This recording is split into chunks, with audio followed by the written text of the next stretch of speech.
akan kita membahas ya mata kuliah kita yaitu manajemen konflik.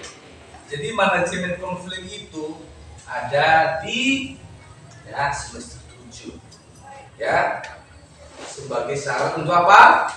Untuk dijadikan sebagai syarat dalam pengajuan judul, ya kan? Ya.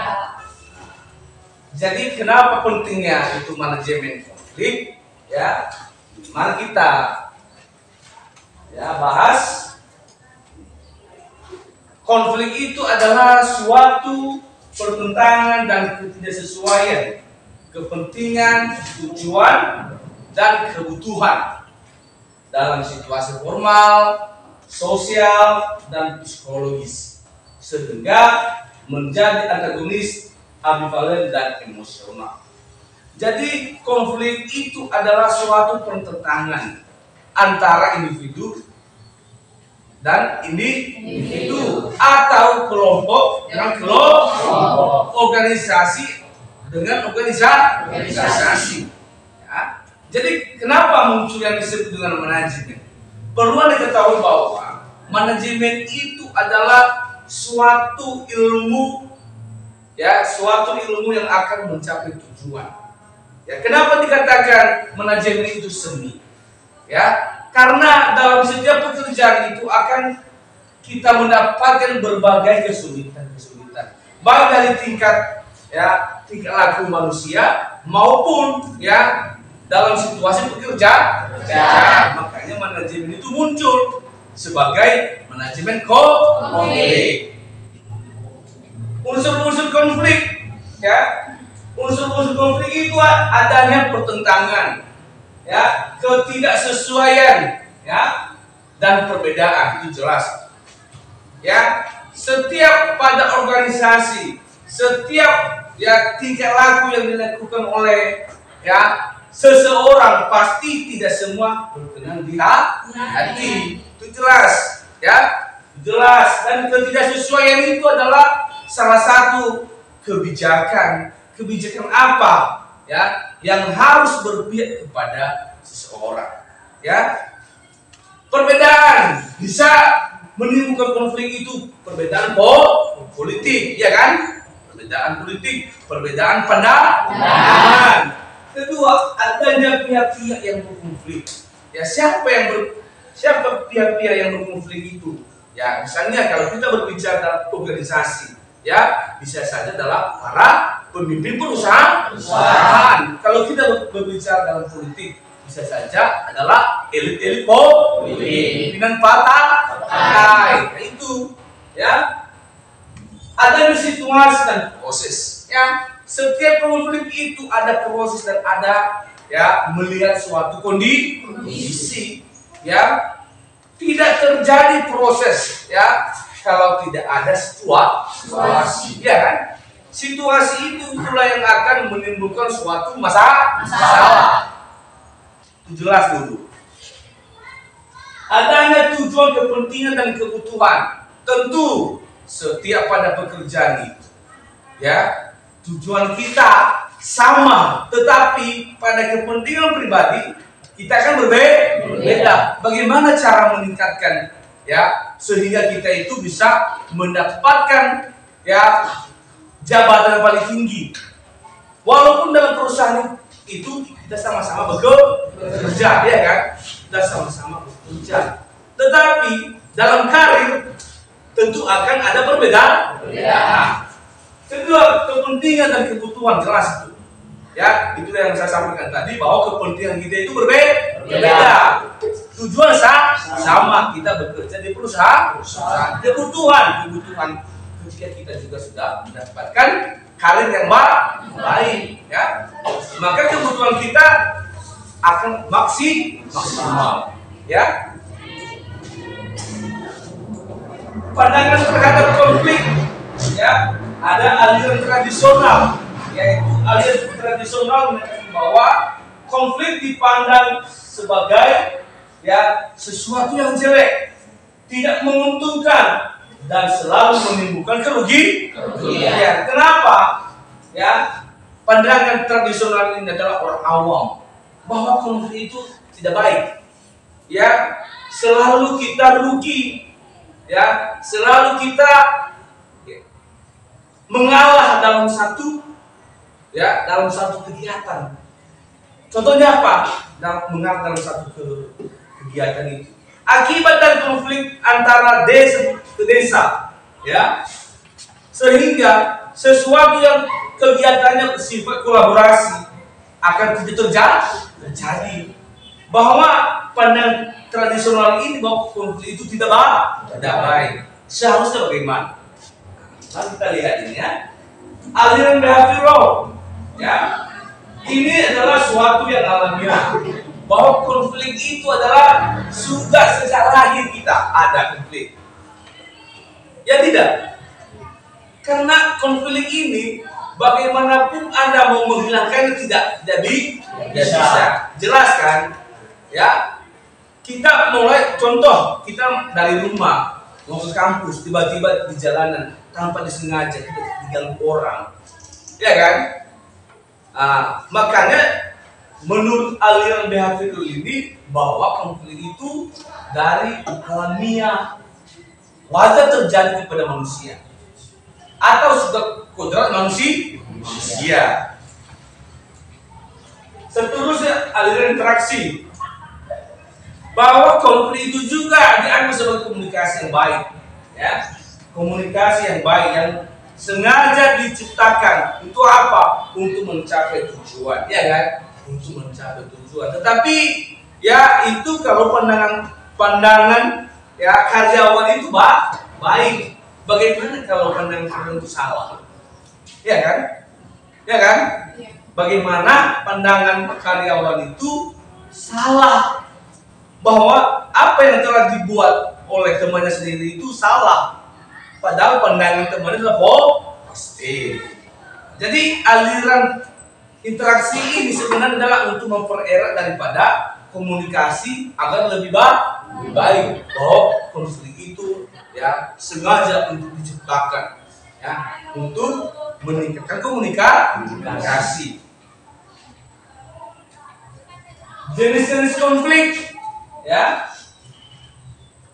jenis-jenis konflik itu dibedakan dalam beberapa pandangan. Yang pertama yaitu konflik individu, ya kan?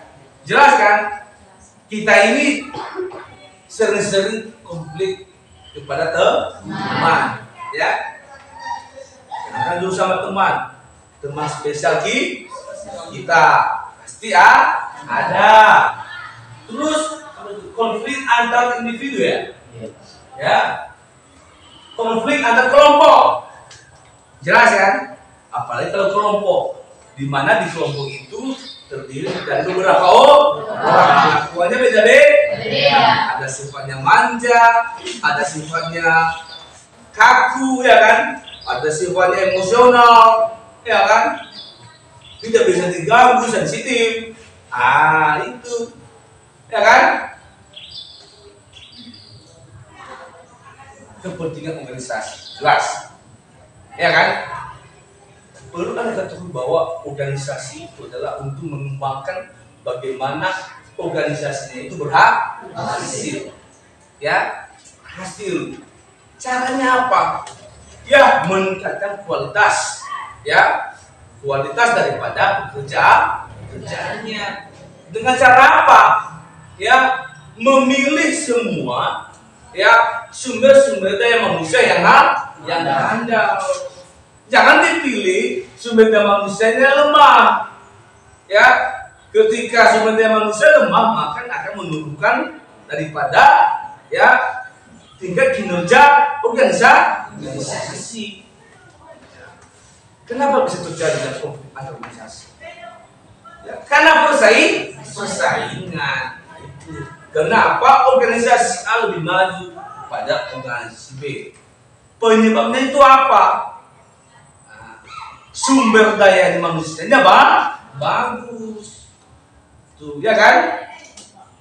Lanjut ya, ditinjau dari fungsinya, ya, ada dua jenis konflik, yaitu konflik konstruktif dan konflik destruktif, ya kan? adalah konflik yang memiliki nilai positif bagi pengembangan organisasi itu konstruktif, ya, yaitu dengan tidak bertentangan dengan visi misi organisasi. Kan visi misi organisasi itu adalah salah satu strategi dalam suatu organisasi. Untuk apa? Untuk mencapai tujuan yang maksimal, iya kan? Konflik destruktif yaitu konflik yang berdampak negatif bagi pengembangan organisasi.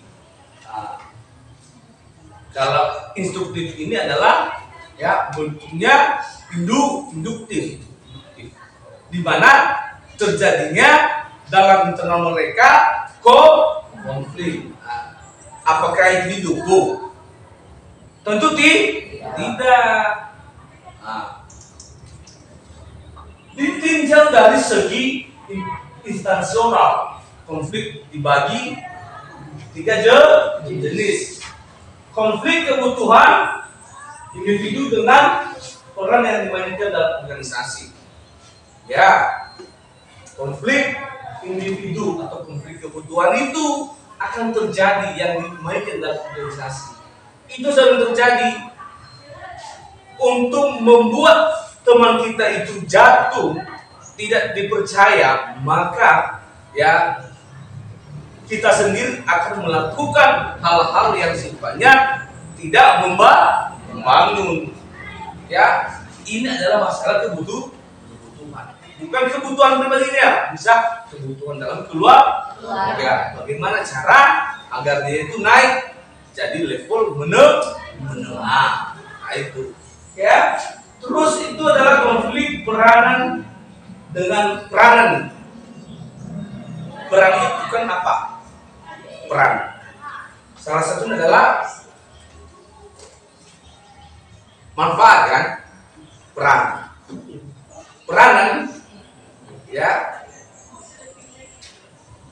Peranan ini biasanya ini akan dilakukan dalam suatu organisasi.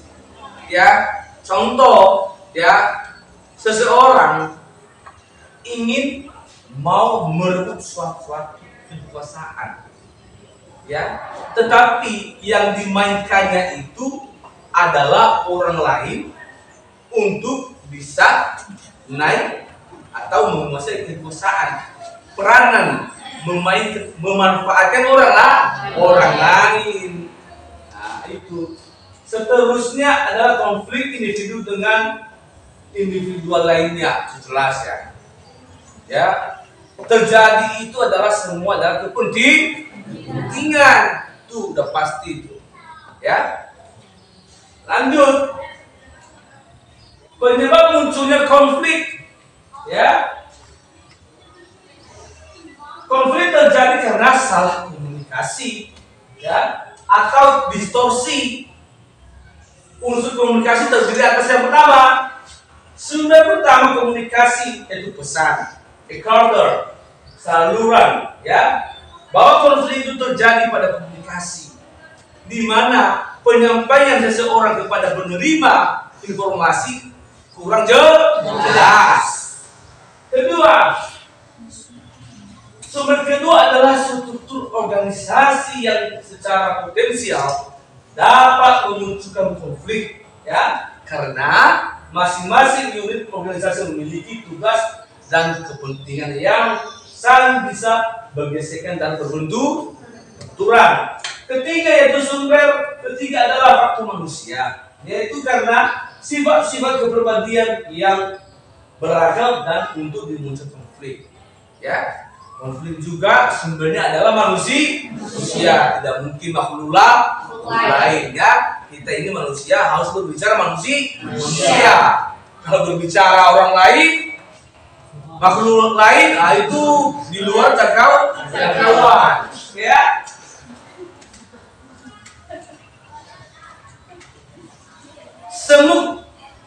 Semut mengemukakan 4 sumber terjadinya konflik. Yang pertama, adanya perbedaan fungsi dalam organisasi, ya kan?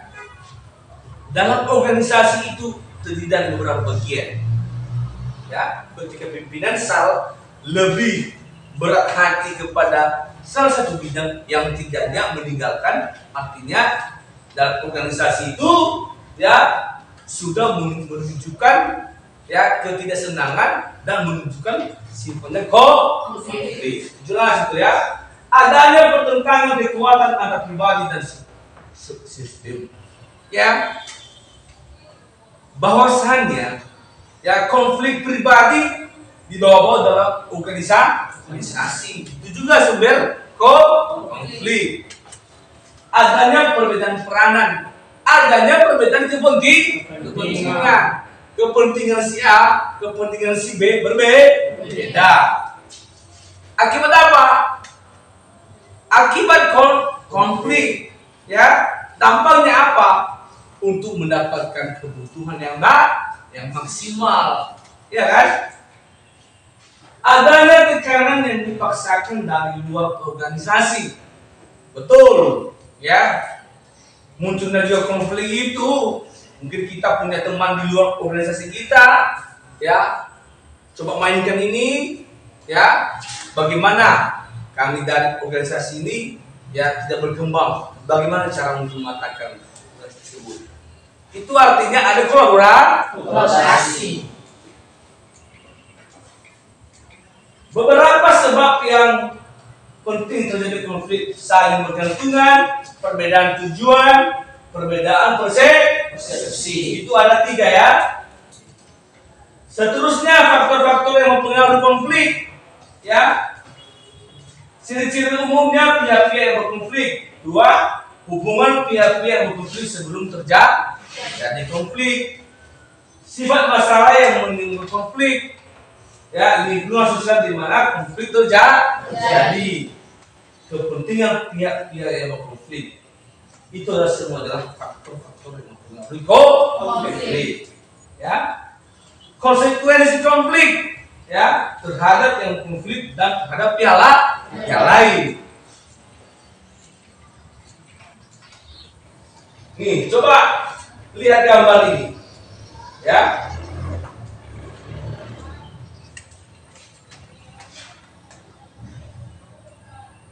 Mulai dari strategi mengatasi konflik organisasi, pendekatan birokratis. Kita punya masalah dalam organisasi, ya, mari tumbuh kembangkan ya sistem birokrasi. Bagaimana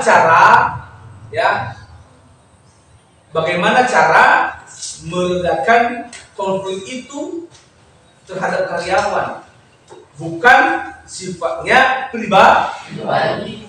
Ya, bagaimana cara pimpinan itu mendekati karyawan lewat sistem birokrasi. Kedua, pendekatan intervensi otoritatif dalam konflik lateral. Ya, bagaimana juga perusahaan ya bisa mendekati karyawan, tapi sifatnya otoriter. Nah, itu tidak baik, ya. Ketiga, yaitu pendekatan sistem. Sistem ada yang kau pakai di situ. Apakah sistem jabatan, kekuasaan, atau wewenang? Nah, itu reorganisasi, ya, struktural. Kalau training adalah review kembali, ya, iya kan? Artinya jangan dulu beranggapan bahwa kamu adalah seorang pimpinan, tapi bagaimana cara mendekati bawahanmu dengan hati. Itu reorganisasi, ya. Jangan kalau saya pimpinan, saya mau sendiri sini, ya. Tapi bagaimana cara kita ya mendekati atau ya menyelesaikan masalah karyawan tersebut?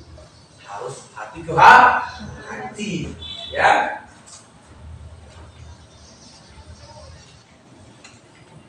Metode penanganan konflik, ya. Yang pertama yaitu identifikasi masalah. Ya. Kedua, tentukan tujuan yang hendak dicapai. Yang pertama dulu kamu dapatkan identifikasi masalah, observasi. Ya, setelah itu tujuannya apa? Tentukan kriteria keberhasilan. Ya. Keempat, alternatif tindakan. Ya. Memilih alternatif terbaik. Ya. Percobaan dan penyempurnaan. Ya. Pelaksanaan. Ini semua adalah metode penanganan konflik. Mau Anda menengah atau seseorang sebagai mediasi, maka inilah teknik-teknik menangani konflik. Yang pertama mulai dari identifikasi masalah. Apa masalahnya sebenarnya? Jangan putuskan sendiri. Kedua, tujuannya itu apa? Ya, kenapa terjadi konflik? Tentukan kriteria keberhasilannya. Langkah-langkahnya itu adalah salah satunya adalah apa? Langkah-langkah untuk mendapatkan keberhasilan, ya, yaitu salah satu adalah strategi, alternatif tindakan. Tindakan apa yang kamu lakukan di situ sebenarnya? Ya, di dalam penyelesaian suatu sengketa, ya, yaitu memilih alternatif terbaik lagi. Ya, alternatif tadi apa? Mulai dari negosiasi, memediasi, atau diplomasi, ya, berunding, ada juga seperti itu. Ya, percobaan dan penyempurnaan. Percobaan ini Anda berpikir dulu.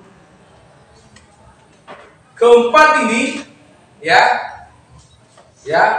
alternatif tindakan ini ketika terjadi, ya, apakah tidak salah kebijakan saya? Apakah kebijakan ini semua akan pas? Nah, itu disaring semua. Dan bagaimana cara pelaksanaannya? Ya.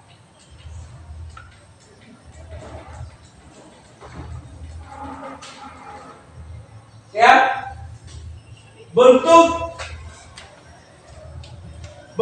manajemen konflik. Yang pertama, metode stimulasi konflik. Ya, metode ini meliputi pemasukan penempatan orang tua dalam kelompok.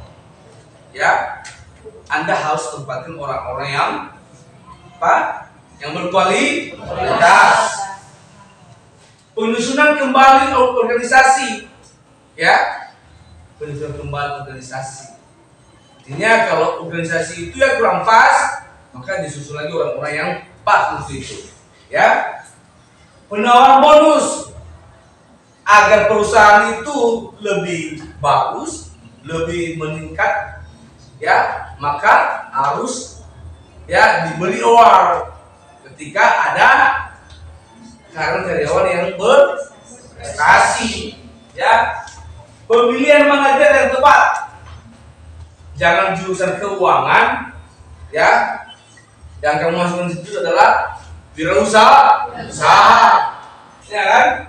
Perlakuan yang berbeda dengan kebiasaan, ya, itu, ya. Pimpinan itu jangan ada perbedaan, ya kan? Jangan ada perbedaan. Bahwa karyawan itu harus sama, ya. Metode pengurangan konflik. Yang pertama, mengganti tujuan yang menimbulkan persaingan. Ya, betul. Ya, bahwa metode pengurangan konflik itu berinisiatif, ya, visi misi daripada perusahaan itu malah kita kurangi, ya, sehingga tidak mengganggu daripada perusahaan lain juga.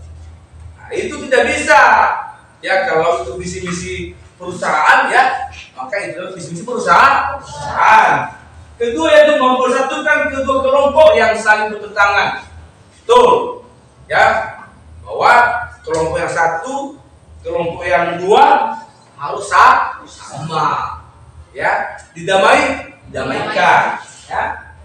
metode penyelesaian konflik, ya. Metode ini berkaitan dengan kegiatan para manajer, ya, yang dapat secara langsung mempengaruhi pihak-pihak yang saling bertentang. Nah, misalnya apa? Melalui perubahan dalam struktur organisasi. Demikianlah, ya, pemaparan materi kita mata kuliah manajemen konflik. Dan saya ucapkan terima kasih.